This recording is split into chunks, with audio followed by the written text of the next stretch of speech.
warahmatullahi wabarakatuh. Sampurasun Kang Teteh. Urang tiluan bade ngabagikeun hiji materi ngeunaan ajen budaya Sunda anu penting pisan dina kahirupan sapopoe. Ajen ieu dipake pikeun ngajaga hubungan anu hade, saling ngadukung, sareng ngajaga rasa hormat antara sasama. Filosofina disebut silih asa, silih asi, silih asu, jeung silih wangi, unggal bagian miboga harti nu jero tur mangpaat pikeun urang sadayana. Wilujeng nyaksian sadayana.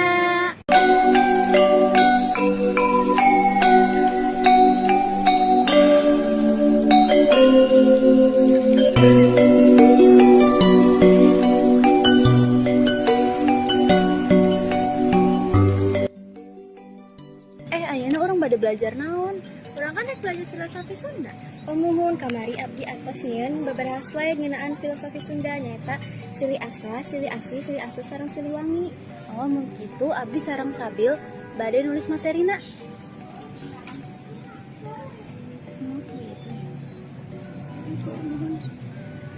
Oh gitu.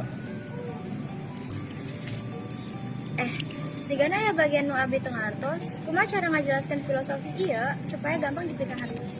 Tenang wae, urang bahas setik-setik filosofi Sunda mah loba contona di kahirupan sapopoe. Leres urang mimitian tinu kahiji wae. Mun Nah anu kahiji nyaeta silih asa. Silih asa teh nyaeta saling mentuan dina ilmu. Upamana ayeuna abdi ngajelaskeun materi ka Sabil supaya urang bisa ngabereskeun tugas kelompok. intina mah urang ulah egois dina pangaweruh, lamun urang bisa, urang ajarkeun ka batur. Oh, jadi silih asa teh ngajaga supaya sadaya ngarti sareng maju bareng. Leres pisan.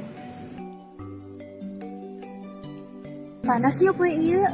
Muhun, anjeun aus, sigana nu priyogi inuman. Hatur nuhun pisan, ngarasa diperhatoskeun. Nah, eta silih asi, merekan perhatian ka batur, teu kudu mahal. Sabil punten eta ulah dihapus folder penting. Astagfirullah, untung dielingan. Eta ngaranna silih asu, saling ngajaga sareng ngingetan. Sangkan teu aya kasalahan anu ngabahayakeun. Lamun urang geus silih asa, silih asi jeung silih asuh, Hubungan kelompok jadi akur, damai, jeung dipikaresep. Nah, eta anu disebut silih wangi, hasil tina kebiasaan hade anu urang lakukeun ka sasama.